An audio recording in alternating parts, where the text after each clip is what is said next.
I walked into a silver vault with a hidden camera.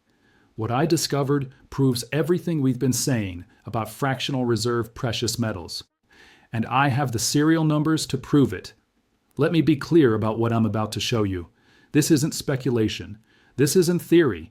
This is documentation of a fraud so massive, so systematic, that when you see the evidence, you'll understand why banks fight so hard to prevent investors from taking physical delivery. 3 months ago, I started planning this investigation. I needed access to a precious metals vault, not a tour, not a promotional visit. Real access where I could document inventory, photograph serial numbers, and verify what's actually stored versus what's claimed to be stored. Getting that access required creating a legitimate reason to be there. I opened allocated silver accounts with 3 different institutions. Each account required minimum deposits of $50,000. Each institution promised that my silver would be stored in segregated, allocated form with specific bars assigned to my account.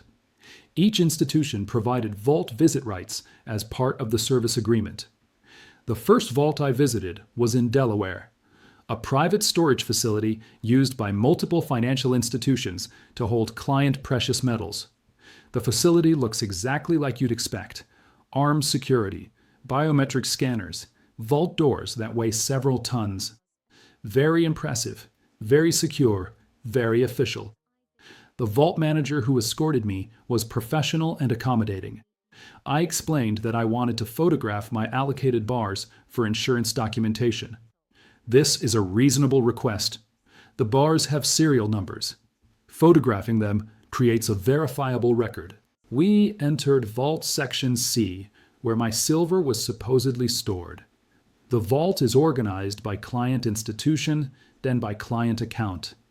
My bars were in a designated area with my account number on a placard. 10 100-ounce silver bars. Serial numbers visible. Everything looked correct. I photographed each bar. Serial numbers SB 47382, SB 47383, SB 47384, SB 47385, SB 47386, SB 47387, SB 47388, SB 47389, SB 47390, SB 47391. Sequential serial numbers from the same refinery batch. This is standard. When you buy allocated silver, you typically get bars from the same production run. The tour took 20 minutes. The vault manager was helpful and professional. Everything seemed legitimate. I thanked him and left. At this point, I had no reason to suspect anything unusual. My allocated silver appeared to be exactly what I paid for: 10 specific bars with documented serial numbers stored in a secure vault. 2 weeks later, I visited the second vault, this one in Manhattan. Different institution, different storage facility, but similar setup. High security, professional staff, organized vault sections. I made the same request: access to photograph my allocated silver for insurance purposes. The vault manager, a different person from a different company, gave me the same professional tour. We reached my allocated storage section. I looked at the bars, and that's when I saw it. Serial number SB 47385. The same serial number I'd photographed in Delaware 2 weeks earlier. Same refinery mark, same bar weight, same everything. The exact same bar supposedly stored in 2 different vaults, allocated to 2 different accounts, owned by the same person through 2 different institutions. I photographed it anyway, keeping my expression neutral. The vault manager didn't notice anything unusual. Why would he? He has no idea what bars are stored in other institutions' vaults. He just knows these bars are allocated to my account in his facility. I photographed all 10 bars in this vault. Serial numbers SB 47385, SB 47386, SB 47387, SB 47388, SB 47389, SB 47390, SB 47391, SB 47392, SB47393, SB47394. 7 of these serial numbers overlapped with the bars I'd photographed in Delaware. 7 bars. The same physical silver bars allocated to my account in 2 different vaults. This isn't a clerical error. This isn't a coincidence. This is systematic fraud.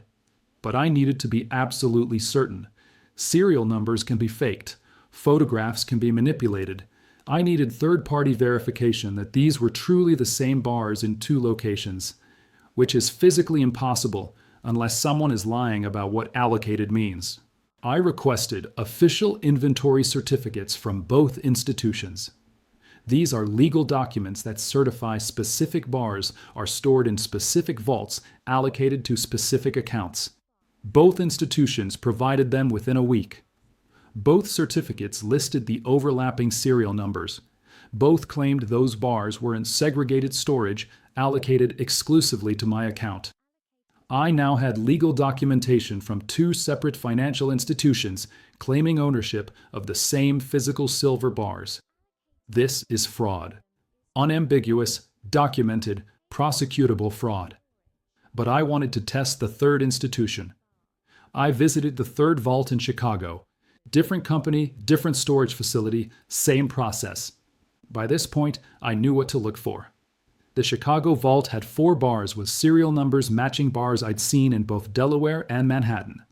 4 bars, same serial numbers, 3 vaults, meaning some of these bars were allocated to my account in 3 separate locations simultaneously. Here's what this proves. The allocated silver system, which is supposed to be the safe alternative to unallocated accounts, is compromised. When you pay for allocated storage, you're told you own specific bars with specific serial numbers stored in a specific vault. The entire point of allocated storage is that those bars are yours and only yours. Nobody else has a claim on them. They're segregated from the general inventory. But what I documented proves that institutions are allocating the same bars to multiple clients. They're taking your money. They're giving you a certificate claiming you own specific bars. They're allowing you to visit the vault and see those bars. But those same bars are also allocated to other accounts, possibly dozens of other accounts. This is worse than unallocated silver, where at least you know you're a general creditor.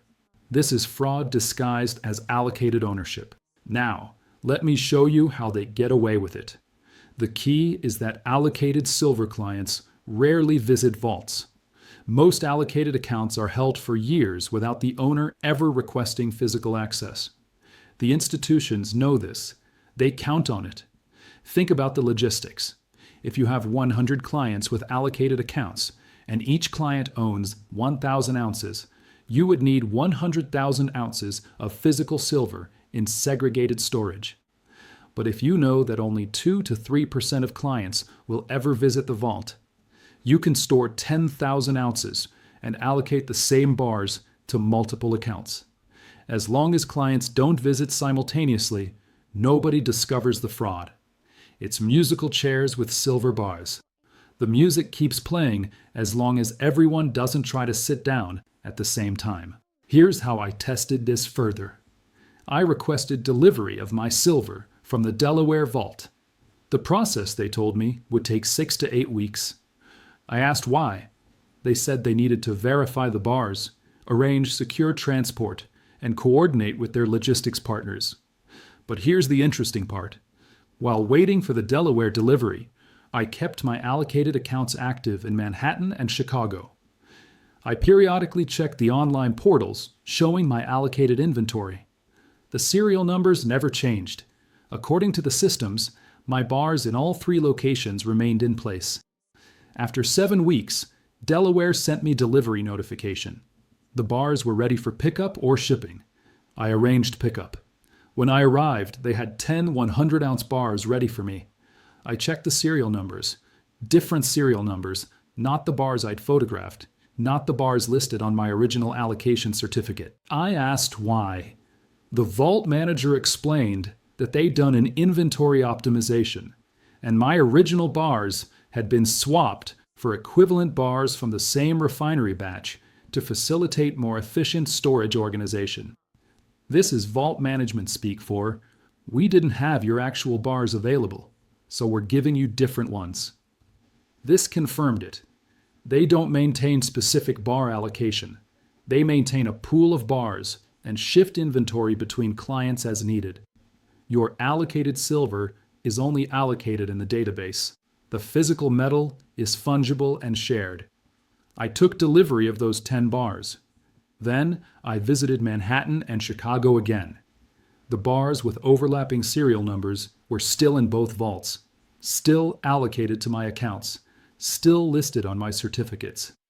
But I'd already taken physical delivery of bars that were supposed to include those serial numbers.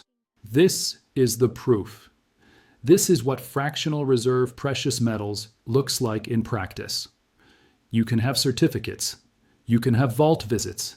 You can have serial numbers. You can have legal documents. And it's still fraudulent because the same physical metal is backing multiple claims. The implications are staggering. If 3 accounts can share 7 bars, how many accounts are sharing the total vault inventory? If I discovered this with just 3 accounts over 3 months, how widespread is this practice across the entire precious metals storage industry? More importantly, what happens when multiple clients demand delivery simultaneously? The institution can't deliver the same bar to 3 different people. They have to source replacement bars from somewhere. And if they can't source them fast enough, they either delay delivery, pay massive premiums to acquire physical metal, or default on their allocation commitments. This is why premiums spike during crises. This is why delivery delays increase during high demand periods. This is why banks discourage physical delivery. Because the allocated system, which is supposed to be fully backed and segregated, is actually fractional reserve. I filed complaints with regulators.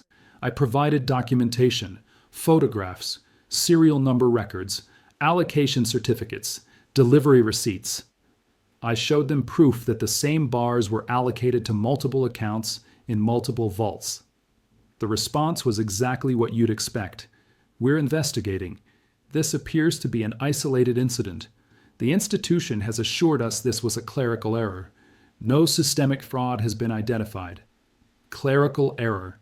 The same bars in 3 vaults, allocated to the same person through 3 different institutions, is a clerical error. This is why I'm releasing this publicly. Because if regulators won't act on documented fraud, investors need to know what they're actually buying when they pay for allocated silver storage. You're not buying exclusive ownership of specific bars. You're buying a shared claim on a pool of bars that's allocated to multiple investors simultaneously. Your allocated silver is allocated the same way airline seats are allocated. They promise you a seat, but they also oversold the plane, and if everyone shows up, somebody's getting bumped. The vault tour was real. The serial numbers are real. The photographs are real. The fraud is real, and if it's happening with my accounts, it's happening with millions of other accounts. When you can't trust allocated storage, when even the supposedly safe option is compromised, what can you trust? The only answer is physical possession, in your hands, in your safe, where you can verify the serial numbers anytime you want, without asking permission. Because I walked into those vaults believing allocated meant allocated. I walked out knowing it means whatever the institution needs it to mean to keep the fractional reserve system working. And now you know too.